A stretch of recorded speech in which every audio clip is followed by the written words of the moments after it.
Baik, selamat malam Bapak Ibu, adik-adik semua yang terkasih dalam Tuhan Yesus Kristus. Senang sekali kita di acara yang baru ya, One Hour with Prof. Dodo. Ya, hari ini kita ambil tema Future of Jobs, What Should We Prepare? Ya, acara ini berdurasi 1 jam, jadi nanti Prof. Dodo akan memaparkan materi sekitar 30 menit, lalu Q&A selama 25 menit. Jadi kita cukup singkat, padat, harap semua Bapak Ibu dan juga adik-adik semua boleh menikmati acara ini. Dan kalau boleh saya perkenalkan ya, icon-icon di sini, ini bisa macam-macam sih, papa mama dengan 2 anak begitu ya. Bisa juga karena bintang tamu kita Prof. Dodo, bisa juga Didi, Dudu, Dede, Dada. Saya mungkin yang paling kanan yang Kribo, karena ini kalau panjang seperti Kribo gitu sebenarnya. Itu atau apa? Porsi dalam abad 21 ya, creativity, collaboration, critical thinking, communication. Ini semua sudah menjadi area yang saya percaya bukan hanya guru-guru, bukan hanya orang dewasa, tapi juga adik-adik juga tahu hal-hal apa yang harus kita persiapkan di dalam abad 21 ini. Begitu. Dan kalau bagi teman-teman, adik-adik semua yang baru bergabung, kita masuk di dalam acara ini ya, One Hour with Prof. Dodo, yang diselenggarakan atas kerjasama ICSI dan juga Prof. Dodo yang sedang ada di Korea Selatan, menjadi dosen di sana. Baik, kita akan mulai acara kita mohon pimpinan Tuhan, supaya acara ini disertai dan diberkati oleh Tuhan. Mari kita sama-sama berdoa. Bapa di surga, tak henti-hentinya kami bersyukur untuk setiap penyertaan pimpinan Tuhan dalam hidup kami. Kami adalah umat yang percaya kepada Tuhan, dan kami percaya Tuhan yang memegang sejarah kehidupan umat manusia. Ketika kami melihat atau berangan-angan menatap masa depan, kami percaya masa depan sungguh ada di tangan Tuhan. Karena itu kami mohon di dalam masa-masa kami mempersiapkan masa depan untuk kami yang masih muda, maupun kami orang-orang yang sudah dewasa, untuk juga boleh mempersiapkan generasi muda kami. Dan hari ini dipandu dengan Profesor Dodo yang berdomisili di Korea Selatan, kami sungguh mengucap syukur untuk anugerah Tuhan, bagaimana Tuhan sudah memimpin, menyertai, dan membimbing hamba-Mu, anak-Mu ini, untuk berbagian bersama-sama dengan kami. Melalui media teknologi Zoom yang kami juga percaya ini sebagai anugerah Tuhan untuk zaman ini, untuk abad 21 ini. Karena itu ya Bapak, kami mohon belas kasihan Tuhan, Tuhan yang tetap menolong setiap peralatan kami, listrik, internet, karena kami juga ada di berbagai tempat, sangat bergantung pada koneksi internet dan jaringan listrik. Tuhan yang memakai semuanya itu, dan kami boleh menggunakannya, setiap peralatan ini bagi hormat dan kemuliaan nama Tuhan juga. Berkatilah Prof. Dodo untuk setiap materi yang sudah dipersiapkan untuk memberkati kami semua pada malam hari ini.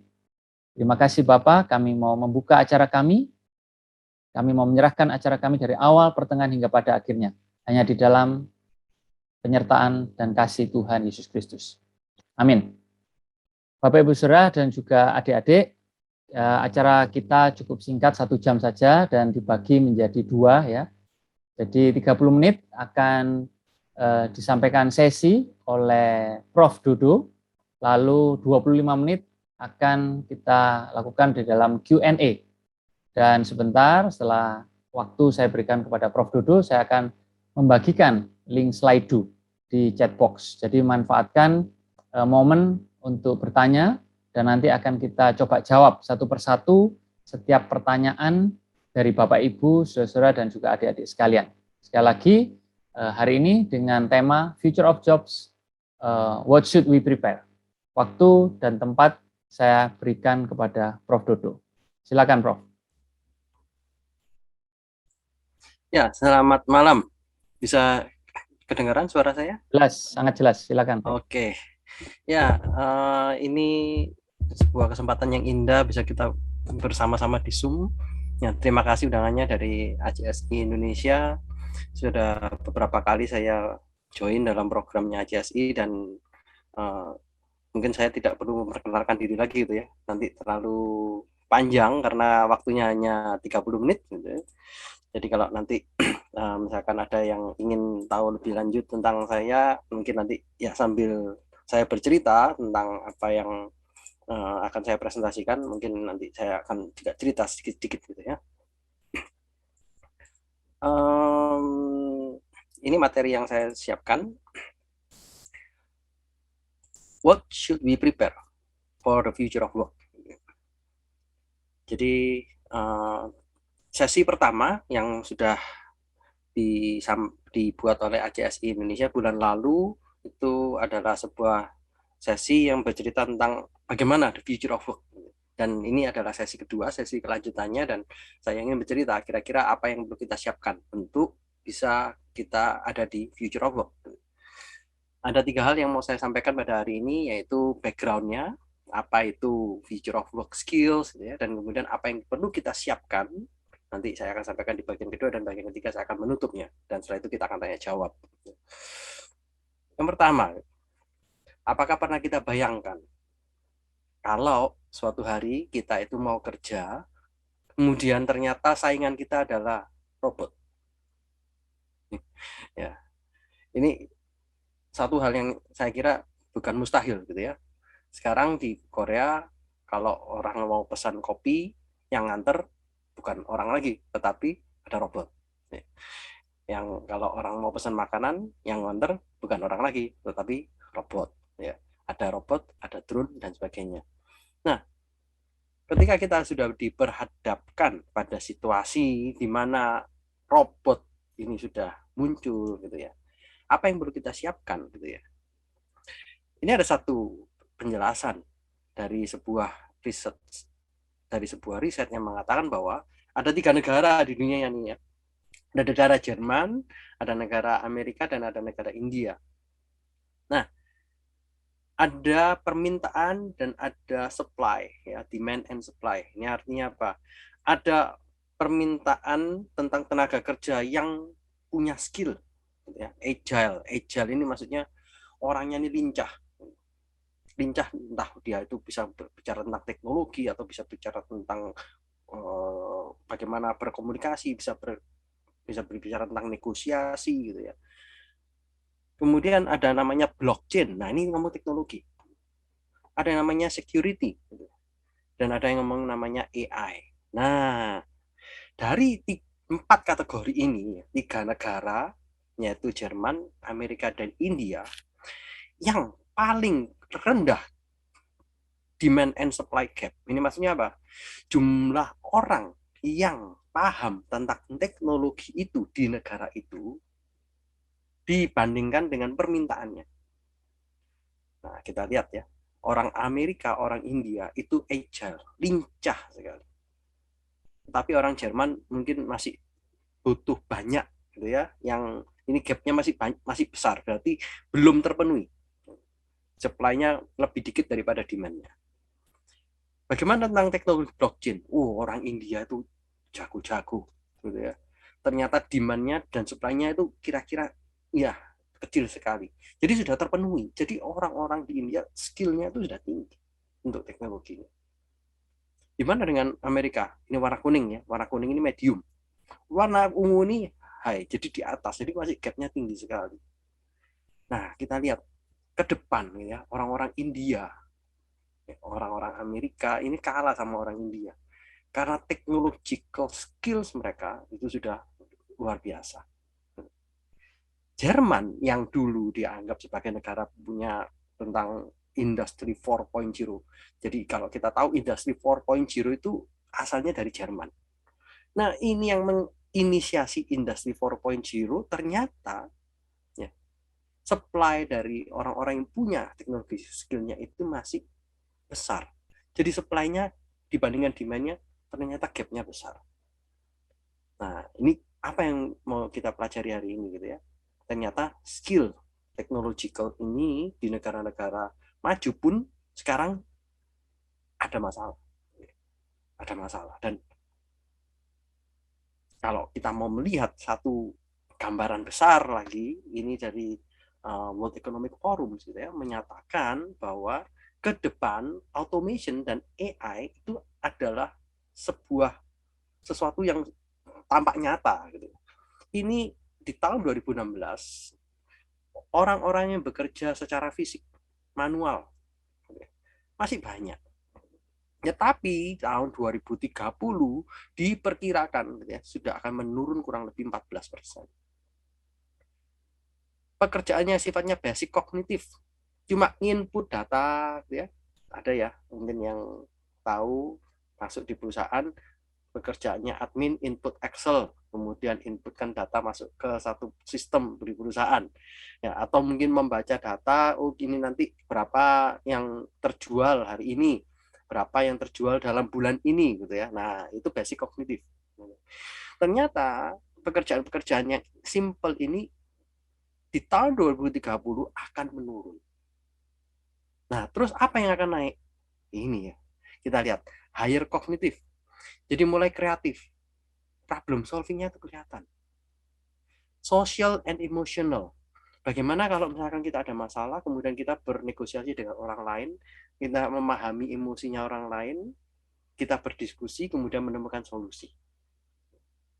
Dan yang paling besar adalah teknologi. Teknologi ini perubahannya, plusnya besar sekali. Ini yang diharapkan, ini yang diperkirakan gitu ya, oleh institusi-institusi dunia bahwa teknologi akan lebih mendominasi dari pekerjaan-pekerjaan yang ada saat ini. Ini survei yang diadakan di Amerika dan di 14 negara Eropa. Nah, kalau misalkan kita bicara dari perspektif global sudah seperti ini, apa yang perlu kita siapkan? Ini saya akan membahas tentang 4 hal saja, gitu ya. Yaitu yang pertama self leadership, kemudian ada interpersonal, ada namanya kognitif dan digital. Ini adalah satu bahasan yang sudah disampaikan oleh satu perusahaan konsultan dunia yaitu McKinsey. Yang pertama self leadership. Apa maksudnya self leadership? Pernah tahu olahraga naik gunung? Atau olahraga apa itu ya, panjat tebing gitu ya, di Olimpik itu ya, ada satu olahraga panjat tebing yang cukup menarik gitu ya, berapa detik orang itu bisa memanjat tebing sampai satu titik tertentu di puncak gitu ya. Nah, itu tantangan di olahraga, tetapi bagaimana dengan tantangan di kehidupan sehari-hari? Nah, ada yang namanya risk takers. Kalau misalkan kita punya satu jiwa yang namanya mau mengambil risiko, nah itu kalau di dalam skop besarnya kita namanya entrepreneurship. Orang yang mau berentrepreneur, orang yang mau bikin usaha, itu berarti orang yang sudah punya cara pandang berani mengambil risiko. Ini skill satu yang paling mendominasi gitu ya, berani mengambil risiko. Contohnya apa gitu ya? Kalau kita sekarang lagi sekolah gitu, apa yang kita rencanakan untuk masa depan? Atau mungkin kita tuh nggak mau mikir masa depan, apalagi di masa pandemi ini gitu kan, sudah ada banyak sekali orang-orang yang tidak bisa bekerja, banyak orang yang kehilangan pekerjaan. Nah, di tengah pandemi ini kita berani nggak mengambil risiko sesuatu yang leapfrogging gitu ya. Leapfrogging ini lompatan jauh. Apa itu? Ya, lakukan sesuatu, belajar sesuatu. Mungkin Anda ikut Zoom yang ada di Amerika, ikut conference dunia internasional. Sekarang semuanya bisa memungkinkan dengan adanya Zoom, yang kita nggak pernah bayangkan. Itu satu risk taker yang bisa kita lakukan. Atau ya kita belajar mengenal diri sendiri. Saya banyak melakukan interview, gitu ya. Saya pernah melakukan rekrutmen untuk mahasiswa yang bisa mau S2, S3 dan mau belajar di bimbingan saya di kampus tempat saya sekarang bekerja, yaitu Hanguk University of Foreign Studies. Ada beberapa pertanyaan yang saya berikan kepada Pak calon yang penerima beasiswa ini.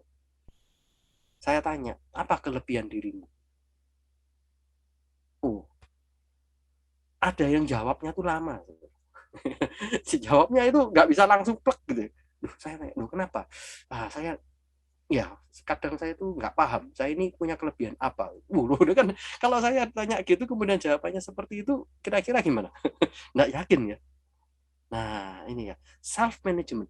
Kita kalau bisa mengenal diri kita sendiri, maka ini menjadi satu poin penting di kemudian hari. Dan goal achievement. Jadi goal achievement ini kita bicara bagaimana kita punya satu goal, kita punya satu mimpi, kita punya satu tujuan. Tapi kalau hidup ini kita tidak punya tujuan, maka kita ini akan ya sehari-hari mungkin bangun pagi, kemudian ikut Zoom, ikut materi sekolah, selesai, tidur malam, kemudian besok bangun lagi, kemudian dan ya seterusnya. Itu akan bergulir gitu ya, tanpa ada satu tujuan yang jelas. Tapi kalau kita punya satu goal, gitu, mungkin kita, oh ya ini contohnya mau naik gunung. Gitu. Saya ini senang naik gunung. Nah, contohnya naik gunung. Oh, kalau misalkan saya mau naik gunung, berarti apa? Oh, saya harus cari orang yang paham tentang naik gunung. Apa yang harus dipersiapkan ketika saya itu mau naik gunung? Ada nggak orang-orang yang dulu pernah berkarya di naik gunung, kemudian ada apa sih kesulitannya ketika naik gunung? Nah, mempertanyakan itu ketika kita punya satu tujuan, maka itu akan menjadi sebuah intrik kepada kita sendiri untuk maju. Ini skill-skill, salah satu skill yang dibutuhkan gitu ya. Jadi kalau kita mengatakan self leadership, ada namanya entrepreneurship. Entrepreneurship ini berarti berani mengambil resiko, inovator, mendobrak perubahan, ada semangat optimis, dan self management yang tadi saya sebutkan. Kita percaya diri, paham kelemahan, kelebihan, berintegritas, kontrol diri yang kuat, dan goal achievement. Orientasi pada tujuan kita, punya daya tahan untuk terus maju, berani terhadap ketidakpastian, dan mengembangkan diri. Ini ada di satu bahasan self leadership yang dibahas oleh McKinsey. Yang kedua yang mau saya sampaikan adalah interpersonal. Nah, di interpersonal ini kita bicara yang namanya mobilizer. Ada yang tahu mau Avengers? Nah, ini pastilah semua tahu ya gitu. Ini film yang wah mendunia gitu ya. Mulai dari anak-anak sampai orang dewasa suka semua. Kita bisa lihat bagaimana kepemimpinan dari setiap ini ya hero ini ya superhero ini, yang satu nanti ini punya kekuatan A, yang satu punya kekuatan B, yang satu punya kekuatan C. Di topik ini nanti orang ini yang mendominasi, di topik itu orang itu yang mendominasi gitu ya. Nah, ada satu mobilizer gitu ya, yang bisa mendorong kita untuk maju, namanya interpersonal. Bagaimana kita bisa maju bersama-sama, nggak bisa maju kita sendirian. Ini skill. Karena kalau kita tidak punya skill ini, maka kita tidak akan bisa berkomunikasi dengan orang lain. Relationship. Sekarang ini kita ketemunya cuma pakai Zoom. Nggak bisa ketemu face to face gitu ya. Itu orang banyak yang komplain gitu.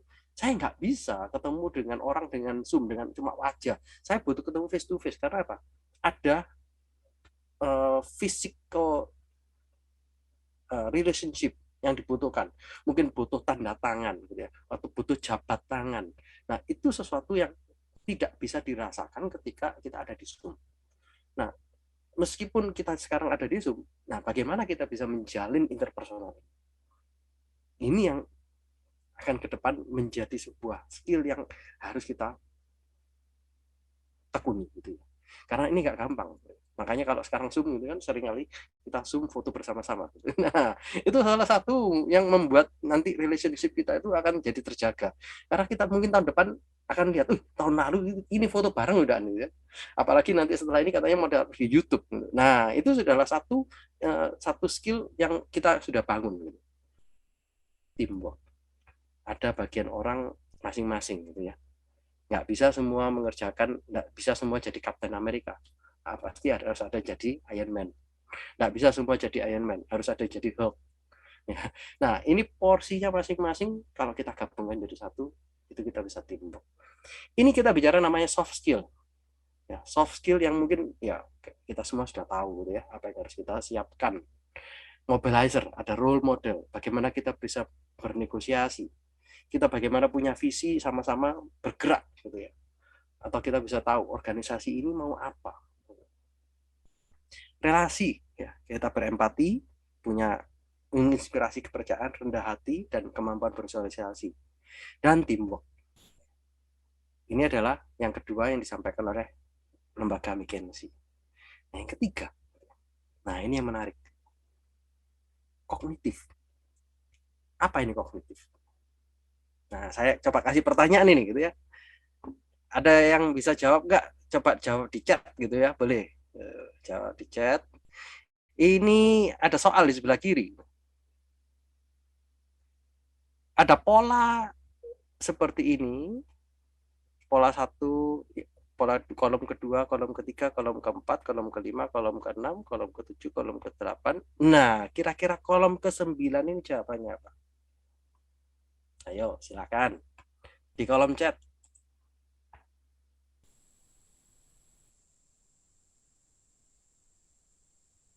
C.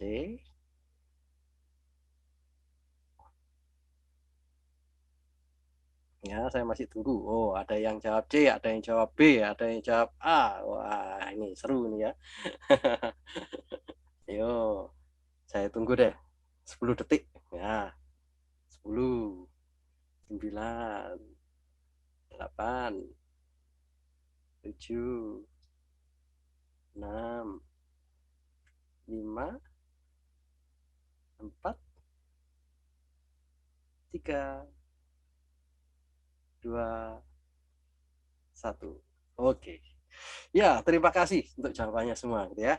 Yang benar jawabannya adalah yes. Jawabannya adalah B. Ya. Kenapa? Kita lihat polanya ya, yang di kanan ini adalah semua di samping kanan. Ya. Kemudian kita bisa lihat nanti polanya ini apa ini? Oh ya, ini kita lihat di samping kanan ini. Oh ya, ini yang ke kiri di sini, ada yang tengah, kemudian ini yang ke kanan. Ini di kiri, ini di tengah, ini di kanan. Ini kiri, ini di tengah, kanan. Gitu ya. Nah, logical critical thinking, melihat pattern seperti ini gitu ya.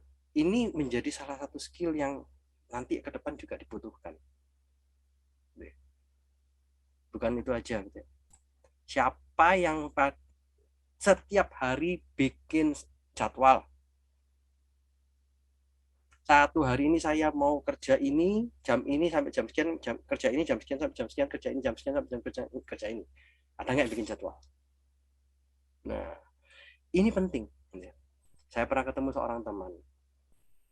Saya janjian sama dia, ayo ketemuan nih. Oke, ketemu kita jam 2 sampai setengah 3. Jam 2 sampai jam 2 lebih 10 kita ngobrol. Oke. Nanti kalau sudah selesai ngobrol, kita jam 2 lebih 10 sampai 2.15 kita jalan ke coffee shop, kita minum kopi di sana. Jam 2.15 sampai jam 2.30 kita nanti minum kopi, kemudian kita ngobrol, 2.30 kita selesai. Wow. Saudara, itu skill yang saya juga harus belajar. Dan itu yang dibutuhkan nanti di kemudian hari. Kalau kita sekarang juga belajar, ini hari ini saya juga dengan Pak Agus ini belajar bagaimana dalam 1 jam materi ini bisa selesai. Gitu ya. Saya juga belajar bagaimana dengan 30 menit saya bisa menyampaikan ini. Ini ways of working-nya itu sangat diperhatikan ke depan. Communication, ya tentunya kita sudah tahu ya, berkomunikasi dengan orang, mendengarkan, active listening, gitu ya, salah satunya gitu ya. Dan mental flexibility. Kita tahu yang namanya siput itu tidak mungkin bisa terbang. Kalau kita ketemu ada yang namanya siput bisa terbang, ini kenapa? Ini satu yang something special. Kalau siputnya ini bisa terbang, berarti seharusnya siput yang bisa terbang ini dia punya mental flexibility terhadap teman-temannya nggak bisa terbang. Nah, di dalam masa depan ini kita nggak tahu siapa yang bisa lari dengan cepat dan siapa yang masih berjalan di tempat. Nah, siapkah kita bisa menyesuaikan? Kita punya mental flexibility untuk bekerja bersama-sama. Ternyata itu penting, gitu ya. Karena suatu hari kita bekerja itu bukan bekerja dengan orang Indonesia semua, tetapi nanti kerjanya di Zoom, kerjanya sama orang India, kerja sama orang Amerika, kerja sama orang Eropa, kerja sama orang Australia, yang jamnya pun nggak jelas. Gitu ya. Saya pernah ikut conference, saya di Korea, saya ikut conference-nya itu conference di Amerika. Jadi jam sana, ketika saya di Korea itu jamnya jam 2 pagi gitu ya. Tapi conference-nya itu conference pagi jam 10 gitu. Nah, ya itu sesuatu yang mungkin agak nyeleneh, tetapi ya saya harus mengikuti itu. Dan ya ada flexibility yang kita harus lakukan. Nah, kita bicara namanya critical thinking gitu ya. Ada yang namanya kita bicara tentang ways of working, communication and mental flexibility. Jadi kita bicara namanya problem solving, ya bagaimana kita itu bicara tentang logical reasoning, memahami, oh ya ini biasnya seperti apa, mencari informasi yang tepat. Kemudian kita bisa manajemen waktu, agile thinking, pengembangan sebuah rencana, gitu. Public speaking, kemudian pertanyaan yang tepat, gitu ya. Nanti ini saya lihat, nanti pertanyaan-pertanyaan yang diajukan kayak apa, gitu. Mendengarkan dengan aktif, gitu. Kemudian kita punya kreativitas, kita punya imajinasi. Kita bisa melihat bahwa pengetahuan ini sesuatu yang bisa kita terapkan. Kita tahu bahwa belajar matematika, mungkin belajar matematika terasa membosankan sekarang. Tapi kalau kita bisa menerapkannya pada satu aplikasi, oh itu menjadi menyenangkan sekali. Kognitif, ini satu skill yang dibutuhkan di masa depan. Dan yang terakhir yang bisa saya sampaikan adalah tentang digital. Kita tidak pernah membayangkan bahwa suatu hari kita akan bekerja bersama dengan robot. Saya adalah dosen di jurusan teknik industri. Industri ke depan di Korea itu sudah menerapkan banyak sekali robot-robot dan diharapkan sampai tahun 2025 itu kurang lebih industri yang ada di Korea sekitar 50%-nya mereka diharapkan sudah bisa menerapkan robot. Wow, 50%. Ini mengerikan sekali. Orangnya terus kemana? Nah, ini menjadi pertanyaan besar. Orangnya menjadi software developer. Makanya kita harus paham digital itu seperti apa. Kalau misalkan kita paham, oh dunia digital seperti ini, oh kita tahu ini adalah berangkatnya dari software. Nah, kita bagaimana menggunakan software, mengembangkan software, ini menjadi satu skill yang paling penting. Dan siapa yang suka sepak bola? Nah, ini sudah menjadi mengerikan gitu ya. Ini pakai VAR, pakai virtual assistant referee gitu kan. Ketahuan ini berapa persen dia offside. Nah, wasitnya kalau misalkan dia salah, ambil keputusan, lihat VAR gitu. Jadi langsung lihat videonya. Oh iya, kalau videonya yang memutuskan offside, offside. Bukan wasit lagi. Wasitnya cuma ada di lapangan, tapi nanti dibantu oleh teknologi seperti ini. Banyak pro dan kontra, masyarakat ada yang senang, ada yang nggak senang, tetapi pemainnya lebih fair dan lebih puas. Bagaimana pekerjaan wasit? Oh, pekerjaan wasit masih ada gitu kan. Tetapi jangan salah, wasit harus tahu bagaimana digitalisasi ini akan membantu dia. Jadi pekerjaan dia harus beriringan dengan digitalnya, gitu ya. Ini ke depan sudah ini terjadi. Olimpiade sudah pakai teknologi seperti ini. Di Eropa pertandingan sepak bola sudah menggunakan seperti ini, gitu ya. Nah, understanding digital system, bagaimana kita mengembangkan software dan bagaimana kita bisa fluent terhadap digitalisasi. Ini poin skill yang sangat penting di masa depan. Nah, saya menyampaikan satu hasil penelitian dari McKinsey. Yang mau digambarkan di sini adalah kita lihat fokus di kotak gitu ya. Kita lihat kotaknya ini, ada kotak ini ya. Nah, kotak-kotak ini menggambarkan adalah titik-titik yang lemah. Kotak ini ya. Ini kotaknya apa? Yang kotak atas adalah kotak kognitif. Nah, kotak kognitifnya lemah. Ini adalah hasil survei McKinsey di banyak orang di dunia gitu ya. Saya lupa jumlah berapa orang yang disurvei gitu. Tetapi yang mau disampaikan di sini adalah ternyata dari sisi kognitif masih ada kelemahan di komunikasi dan bagaimana cara orang itu bekerja. Bagaimana cara kita bekerja? Nah, ini yang kita perhatikan. Bagaimana cara kita berkomunikasi? Kita bisa bikin software bagus, tetapi kita tidak bisa mempresentasikan. Itu juga gagal, istilahnya. Dan ya, yang poin kedua di warna biru ini adalah tentang digitalisasi. Ternyata ada banyak sekali yang masih lemah untuk masalah software use and development, pengembangan software, dan understanding digital system. Kita mungkin tahunya digital system itu cuma ya pakai handphone, atau mungkin kita tahunya cuma apa, WhatsApp gitu ya. Mungkin kita tahunya suka namanya TikTok gitu ya, bikin video TikTok, oke, bikin video di Instagram, oke, gitu ya. Kita pengguna, tetapi kita bukan developer, kita bukan yang mengembangkan. Nah, ini menjadi concern. Di Indonesia bagaimana? Ya, saya belum punya datanya, tetapi kalau melihat dari survei dunia ini, kita bisa tahu kognitif dan digital ini adalah skills yang saudara-saudari, bapak, ibu harus perhatikan untuk the future of jobs. Catatan terakhir dari saya, future of workplace tahun 2030 ya kira-kira gitu ya. Ada 4 aspek yang mau disampaikan di sini. Yang pertama adalah emotional workplace.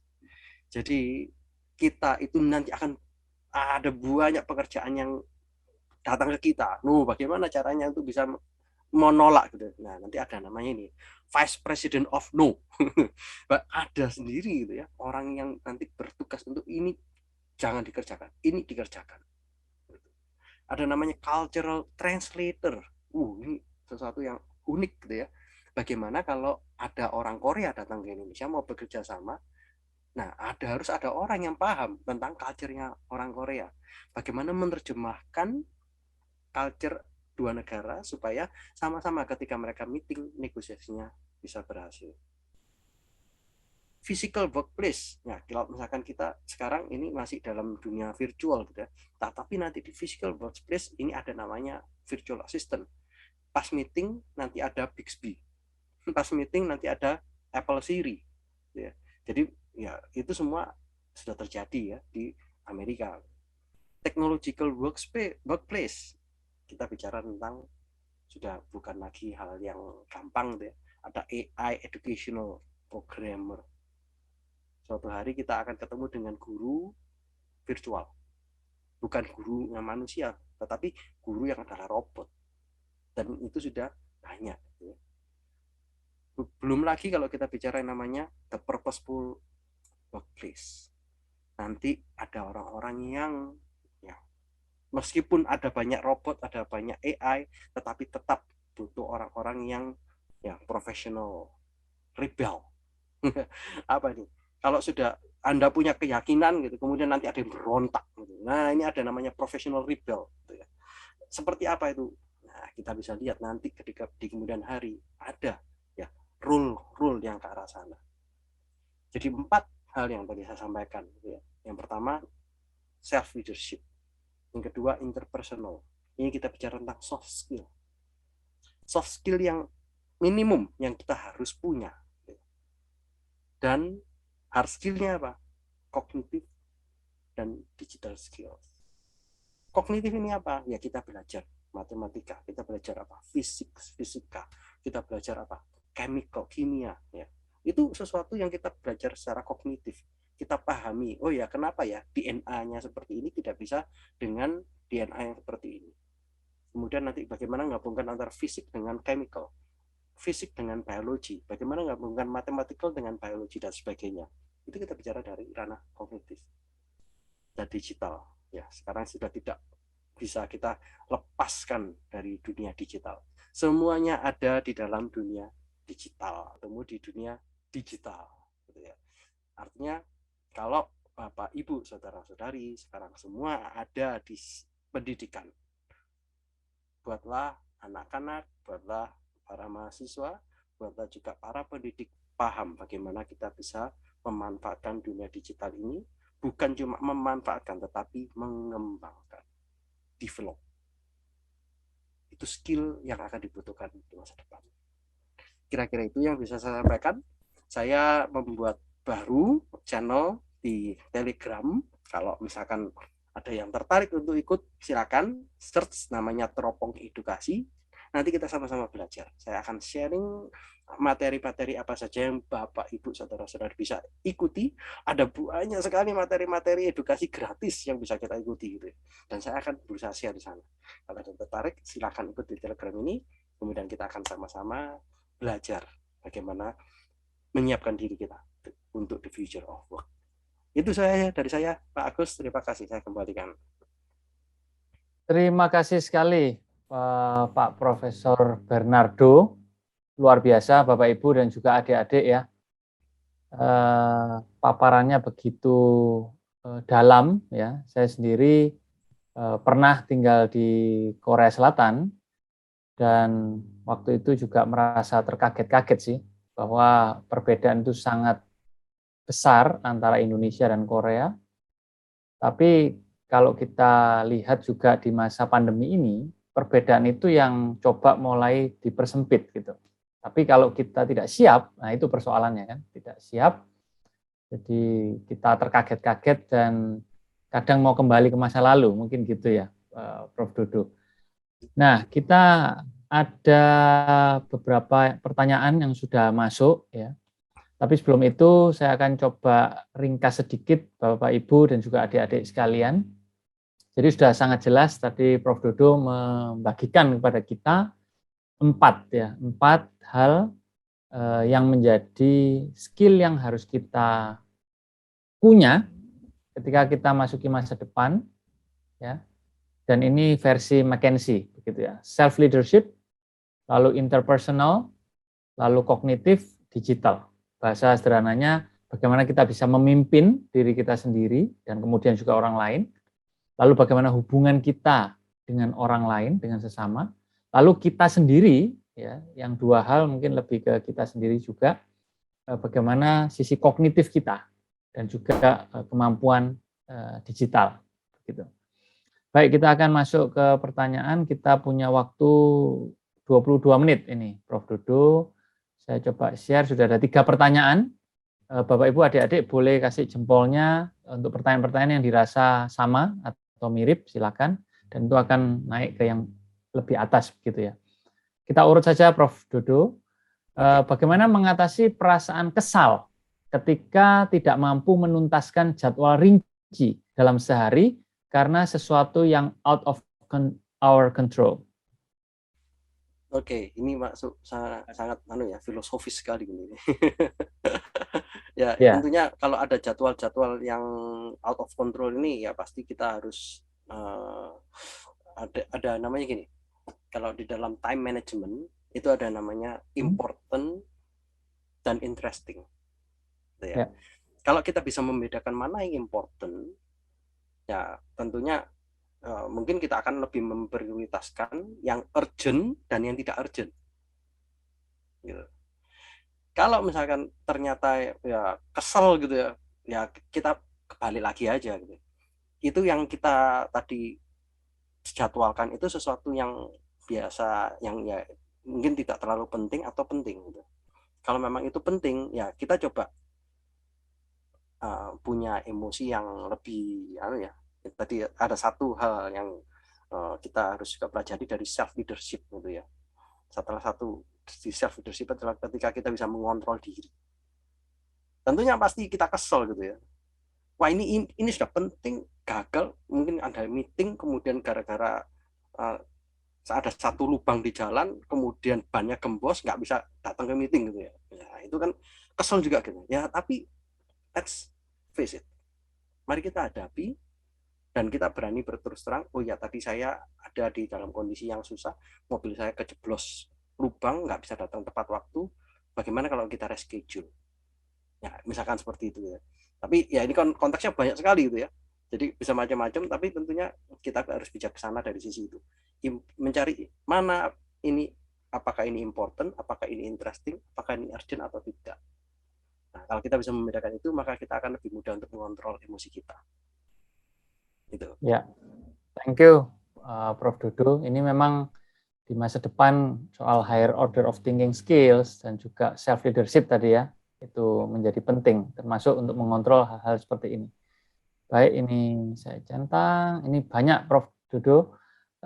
Pak, apakah lapangan pekerjaan bagi mereka yang mempelajari ilmu sosial humaniora akan lebih sedikit dari ilmu STEM? Menarik ini. Saya kira ya. enggak, gitu. Karena masih ada banyak masalah-masalah sosial yang membutuhkan para ahli. Contoh, gitu, di masa pandemi ini ada banyak orang stres. Saya kemarin baru mendapatkan vaksin. Ya, saya bersyukur saya bisa vaksin di Korea. Setelah selesai vaksin, ada satu meja yang dikhususkan.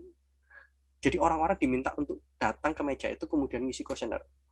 Kuesionernya tentang depresi. Jadi ditanya, apakah Anda di masa pandemi ini depresi atau tidak? Dan ada banyak pertanyaan. Kalau misalkan Anda depresi, langsung Anda didatangi petugas, Anda akan ditolong. Nah ini kalau orang yang belajar STEM nggak bisa. Ini pasti butuh orang yang belajar sosial humaniora.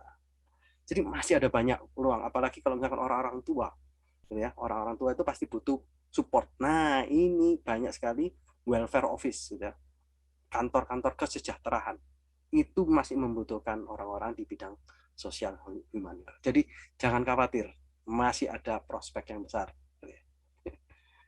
Ya, thank you Prof. Dodo. Dan Prof. Dodo tadi juga sudah mengingatkan sebenarnya, kalaupun 2025 di Korea 50% robot begitu ya. Nah, berarti manusianya kan lebih menjadi manusia, tidak mengerjakan pekerjaan yang bisa dilakukan oleh robot, begitu ya Prof ya? Yes. Ilmu sosial humaniora lah yang menyebabkan atau membuat kita itu sebagai manusia, dan itu masih sangat dibutuhkan. Thank you. Yang paling atas ini, nah ini menarik ya. Jika pekerjaan-pekerjaan masa depan tidak termasuk dalam minat saya, apakah saya harus melupakan minat saya dan mengejar pekerjaan itu atau bertahan pada minat saya? Silakan, Prof. Menarik. Saya percaya bahwa setiap orang itu punya talenta, gitu ya. Saya percaya bahwa setiap kita itu punya bakat terpendam dan itu adalah minat kita. Jadi kalau itu menjadi minat Anda, jangan dibuang. Meskipun orang, kalau misalnya tadi saya mengatakan bahwa pekerjaan masa depan mungkin terkait dengan teknologi, harus belajar software gitu. Itu yes, itu memang benar, itu realita. Tetapi kalau ternyata minat saya ini adalah saya ini suka masak, loh apa hubungannya sama software gitu? Loh nggak apa-apa, masak aja terus. Buatlah masakan Anda yang terbaik. Tetapi jangan sampai Anda lupa bagaimana kalau nanti masak ini digabung dengan teknologi digital. Gitu. Ya. Kalau misalkan kita semua jadi software developer gitu ya. Loh, siapa yang nanti main sepak bola? Nggak ada. Kalau semua nanti itu menguasai tentang digital system gitu ya, siapa yang jadi wasit? Nggak ada gitu. Nah, tetap dibutuhkan peran-peran di sana karena apa? Orang-orang yang punya minat di sana. Tetapi itu mungkin apa ya? Kompetisinya semakin besar. Jadi kalau memang sudah punya minat dan Anda punya beban di sana, perjuangkan itu sebaik mungkin. Kompetisinya tentunya besar. Dan ya, kerjakan sampai Anda bisa melakukan yang terbaik di porsi itu, mungkin sampai menjadi yang the best. Itu. Ya, saya jadi teringat itu, Prof, yang viral ya. Kalau masak pun sudah ada robot. Jadi kalaupun mungkin masih memang berminat di soal masak-memasak, pada akhirnya mempelajari robot masak itu, tetapi kunci untuk resep tetap kita kan. Kita sebagai manusia, kita nyetel robotnya itu. Jadi kita tidak pasrah buatan nasi goreng ala robot, tapi kita yang punya cita rasa, gitu ya, Prof ya. Yes, betul. Oke, thank you. Bisa tolong pengalaman Prof Dodo dalam menentukan major dalam universitas, undergraduate sampai doctorate. Seperti apa prosesnya? Kalau pengalaman saya sih, cocok. Saya sebenarnya simple aja gitu ya.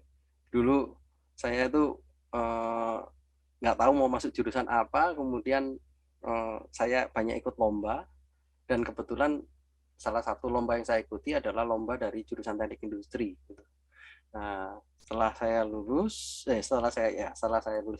SMA, kemudian saya bingung saya mau kuliah apa gitu. Ya, saya tentunya mencari lah ya universitas yang biayanya paling murah. Gitu. Saya tidak mau membebani orang tua. Nah, ternyata inilah teknik industri ini yang menawarkan beasiswa penuh karena saya pernah menang lomba. Nah, saya masuk di sana gitu ya. Nah, tentunya ini jangan jadi contoh gitu. Ini pengalaman pribadi aja. Tetapi kalau misalkan Anda punya satu mimpi gitu ya, saya mau bikin ya saya mau belajar tentang psikologi orang. Ini apa-apa, silakan masuk psikologi. Tidak ada salahnya S1, S2, S3 sampai menyelesaikan program doktoral untuk di bidang psikologi gitu. Asal itu adalah minat Anda. Jadi kalau mau ikut dulu ada namanya tes minat bakat gitu ya, untuk memahami oh ya saya ini bidang apa. Nah itu juga bisa gitu. Supaya kadang kita kan nggak tahu. Tadi saya satu poin gitu ya, mengenali diri kita ini paling susah. Gitu. Saya juga dulu ketika diminta untuk menentukan jurusan saya juga nggak tahu dan akhirnya diminta oleh orang tua saya untuk coba aja ngikut tes minat bakat barangkali ada jawaban. Ternyata tetap nggak ada jawaban gitu ya. Jawabannya tetap ya udahlah saya ambil aja yang paling murah gitu ya, itu teknik industri. Itu pengalaman saya. Ya, thank you Prof. Dodo. Dan ini memang tugas para pendidik jelas. Kalau yang bertanya ini adalah murid-murid kita, berarti kita diminta untuk mengarahkan, membantulah lebih tepatnya, membantu membimbing ya adik-adik kita supaya bisa menemukan panggilan Tuhan dalam hidup mereka. Yes. Thank you Prof. Dodo. Nah, ini juga asik ini dan realistis ya. Dalam menentukan pekerjaan, apakah penting untuk mempertimbangkan gaji yang akan dihasilkan? Sepenting apa sebenarnya gaji itu, Pak? Terima kasih. Oh, ini ada ya, ini gaji itu penting gitu ya.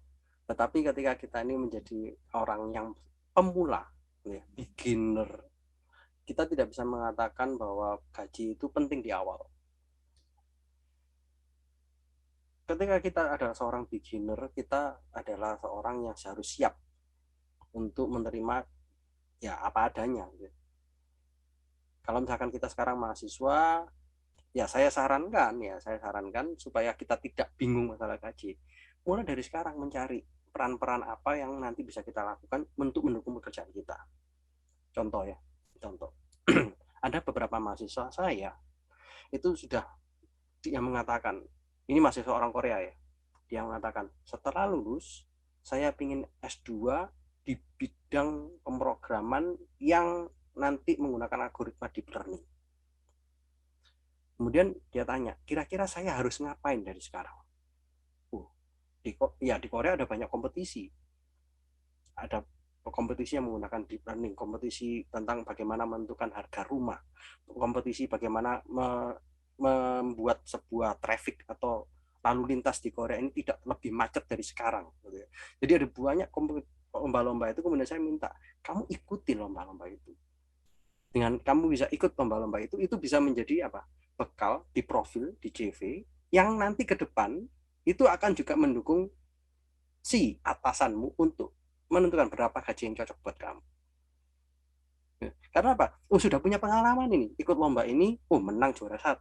Sudah pernah ikut di internship di perusahaan ini, dia sudah di hire mungkin selama 1 tahun. Nah, pengalaman-pengalaman itu akan mendukung. Contoh lagi, saya kalau mewawancara calon yang mau S2, S3, saya ngelihat apakah dia pernah mendapatkan internship atau student action ke Korea atau enggak. Kalau sudah pernah ke Korea, itu poin penting, poin plus, karena berarti dia punya niat memang untuk ke Korea. Kemudian dia tahu kultur di Korea kayak apa. Jadi saya tidak perlu ngajarin lagi. Nah sama, kalau misalkan Anda mau bicara tentang gaji, berarti apa? Seharusnya Anda bisa negosiasi ketika Anda punya skill yang diharapkan oleh perusahaan itu. Jadi jangan dibalik dulu. Jangan, saya ini punya skill, tapi nggak pernah internship, nggak pernah student action, tapi saya mau gaji besar. Itu kan rata-ratanya segitu. Wah, bisa. Jadi tunjukkan dulu niat Anda, tunjukkan dulu pengalaman Anda, tunjukkan Anda itu punya apa, CV-nya. Nah, itu bisa negosiasi tentang gaji. Itu saja mungkin dari saya. Ya, thank you Prof. Dodo. Dan ini masukan yang sangat berharga ya buat untuk generasi muda kita, karena memang hidup di zaman yang sangat-sangat instan. Ya, saya sama Prof. Dodo ya kurang lebih 10-20 tahun yang lalu sudah agak sedikit instan, tapi zaman ini lebih instan lagi. Jadi kadang cari jalan pintas ya, kerjanya sedikit tapi gajinya besar. Gitu. Yeah. Tapi harus proses seperti yang diberi masukan oleh Prof. Dodo tadi. Ya, thank you. Ya, menurut Prof. Dodo, apakah jika ada orang yang bercita-cita menjadi guru akan relevan di masa depan yang sudah didominasi oleh teknologi? Nah, Prof. Dodo ini juga pengajar ya, pendidik guru juga. Silakan, Prof. Cocok ini. Ya, yang saya bisa pastikan guru ini masih relevan, ya. Karena apa? Guru ini adalah orang yang bisa menjadi teladan di sekitar. Contoh yang paling nyata adalah guru SD. Di Korea, kalau misalkan mau sekolah, itu pasti harus ke sekolah di daerahnya yang berdekatan dengan rumah. Radius mungkin sekitar 5 km.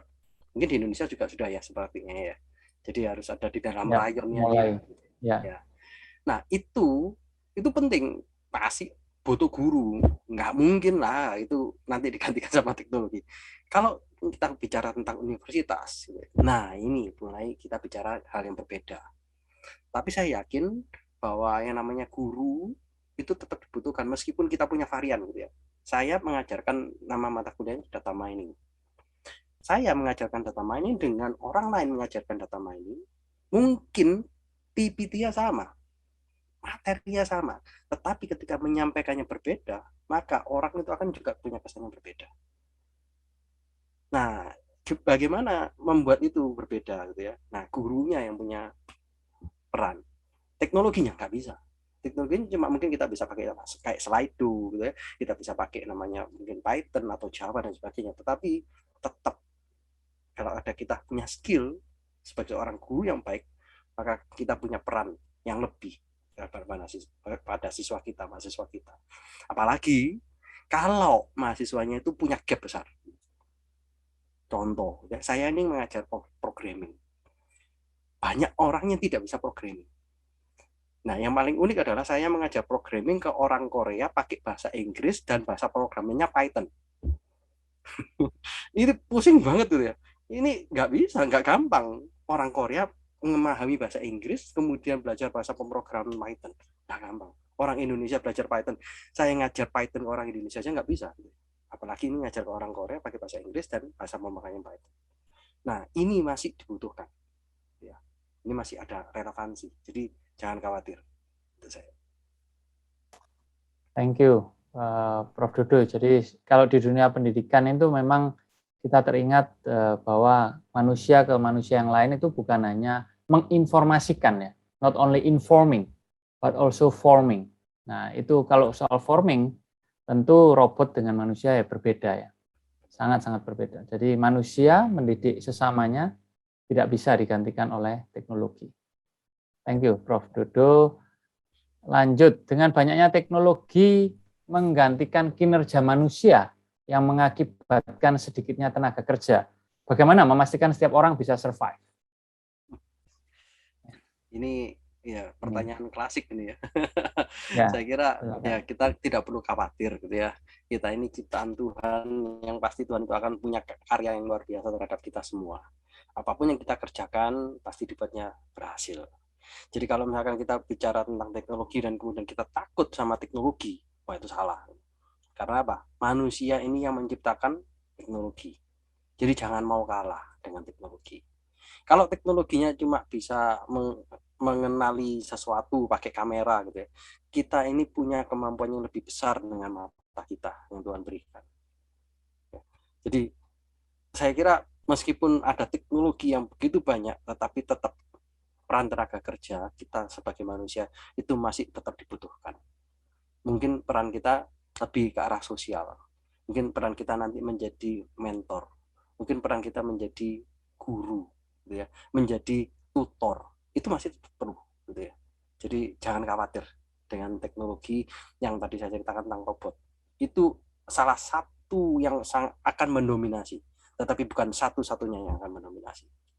Ya, itu. Ya, thank you, Prof. Mungkin sekaligus diteguhkan ini soal pertanyaan tadi sudah keluar sih.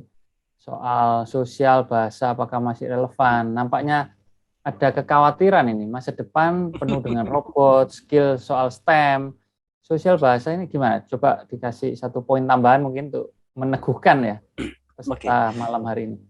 Ya, saya bekerja di universitas yang namanya Hanguk University of Foreign Studies. Di kampus kami, di universitas kami ada 37 jurusan bahasa. Seharusnya pertanyaan ini nanti juga ditujukan kepada para dosen-dosen itu. Nanti para dosen ini bisa nggak dapat kerjaan ya? Karena semua kalau nanti fokusnya ke STEM, berarti lah ini dosen-dosennya akan kehilangan pekerjaan. Tapi nyatanya tetap ada. Karena apa? Bahasa secanggih apapun Google Translate masih harus ada orang di belakangnya yang membangun database-nya.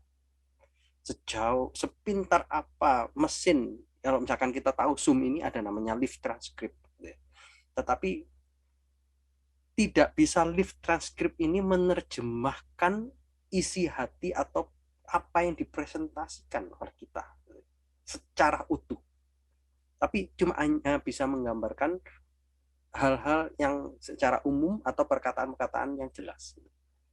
Nah, ini masih dibutuhkan orang-orang ilmu sosial, orang-orang ilmu bahasa yang memahami konteks. Konteksnya apa? Contoh bahasa gitu ya. Di bahasa Korea ada namanya bae. Bae itu bisa artinya kapal, bisa artinya perut, dan bisa artinya buah. Nah, bagaimana cara bisa teknologi ini memahami untuk konteksnya?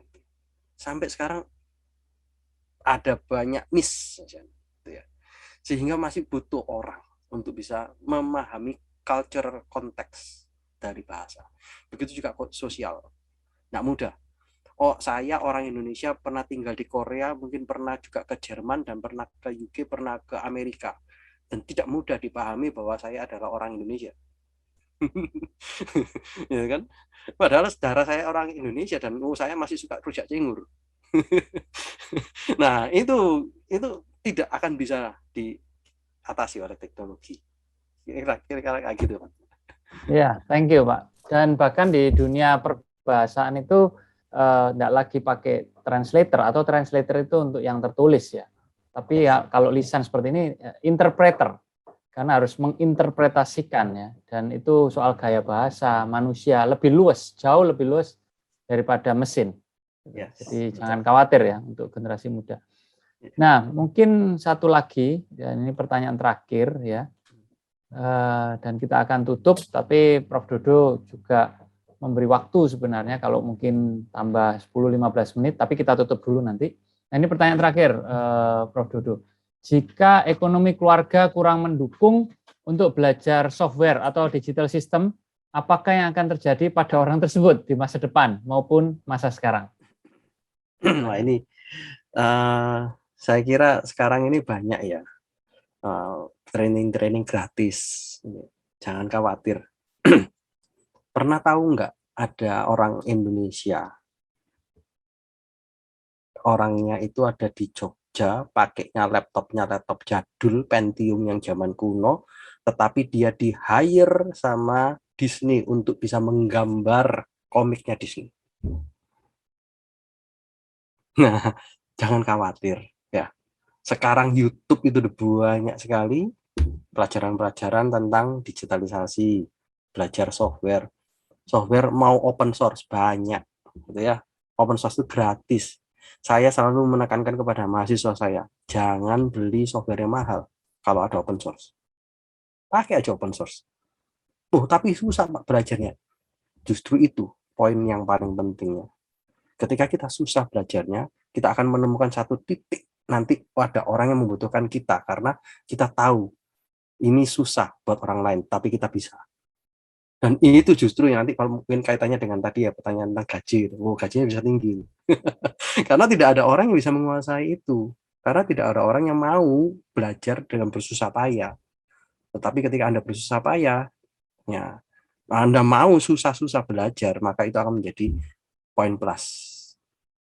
Jadi saya kira faktor ekonomi, Ya, saya tahu mungkin susah beli laptop yang mahal. Nggak apa-apa beli yang punya, ada banyak lah cara untuk kita bisa belajar software. Sekarang kalau Anda bisa ikut Zoom ini berarti Anda punya laptop minimal. Kalau nggak bisa punya laptop pun, Anda kalau punya handphone, sekarang coding pun bisa dipakai handphone. Coding Python bisa pakai handphone Android, gitu ya. Jadi tidak terbatas semuanya sekarang. Apapun bisa kita lakukan. Itu, Pak. Thank you, Prof. Dodo. Dan bahkan peribahasa kita ya, di mana ada kemauan, di situ ada jalan. Jadi jangan lupakan akan peribahasa itu. Jadi kunci utama adalah soal kemauan ya. Dan Bapak Ibu Saudara, adik-adik sekalian, waktu saya kenal Prof. Dodo ini kemauan yang sangat kuat ya, bertahan di Korea Selatan begitu rupa sampai Tuhan berkati dan boleh menjadi full profesor di Korea Selatan ya. Bapak Ibu Saudara dan juga adik-adik, kita akan menutup acara kita. Ini masih terlihat ya, share screen, evaluasi ya, bit.ly/1H Dodo 1. 1 hour with Prof. Dodo yang pertama, 1H Dodo 1 ya. Jadi kami membutuhkan masukan-masukan untuk meningkatkan acara 1 hour with Prof. Dodo ini, dan kita berharap ada acara yang kedua, ketiga, dan seterusnya.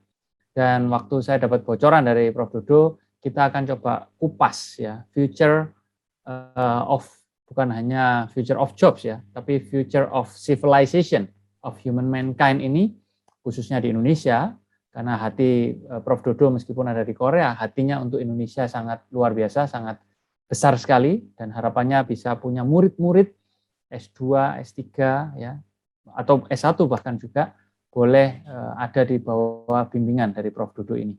Nah, karena itu kita akan bertemu lagi di acara-acara mendatang, dan kita akan tutup di dalam doa.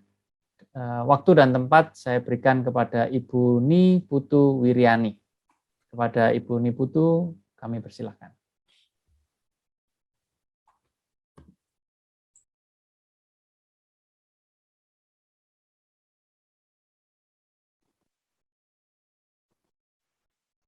Oke, ya terima kasih buat Prof. Dodo yang sudah memaparkan materinya hari ini. Kita akan tutup dalam doa. Tuhan Yesus yang baik, terima kasih Tuhan untuk materi yang boleh kami dengarkan bersama-sama Tuhan pada malam hari ini. Terutama buat anak-anak muda Tuhan yang mengikuti sesi ini, biarlah ini boleh menjadi inspirasi buat mereka dalam menata masa depan mereka ya Tuhan, akan membuka kesadaran baru Tuhan mengenai apa-apa saja Tuhan yang harus mereka persiapkan, melengkapi diri mereka menghadapi tantangan di masa depan. Kami mengucap syukur Tuhan kalau Kau berikan kami kesempatan untuk belajar, dan kami percaya Tuhan apa yang boleh kami dengarkan pada malam hari ini boleh berguna buat kami Tuhan, buat kami bahkan yang sudah bekerja juga boleh menolong Tuhan kami dalam melakukan pekerjaan kami sebagai pendidik, membimbing murid-murid kami Tuhan menemukan masa depan mereka dan mempersiapkannya dengan lebih baik lagi. Terima kasih Tuhan Yesus. Sebentar kami akan mengakhiri kegiatan kami dan akan kembali melaksanakan aktivitas kami masing-masing. Kiranya tangan Tuhan yang boleh menyertai kami sepanjang malam hari ini. Berkati juga untuk Prof. Dodo dan tim dari SCSI Tuhan yang sudah menyelenggarakan acara ini. Kiranya Engkau terus berkati mereka Tuhan, dan Engkau pakai dalam pelayanannya lebih hari lebih heran lagi. Dalam nama Tuhan Yesus Kristus kami sudah berdoa dan mengucap syukur. Amin. Amin. Terima kasih Ibu Ni Putu, dan juga terima kasih Prof. Dodo, dan juga Bapak Ibu adik-adik semua. Kita ketemu lagi di dalam 1 hour with Prof. Dodo di sesi berikutnya. Sampai jumpa.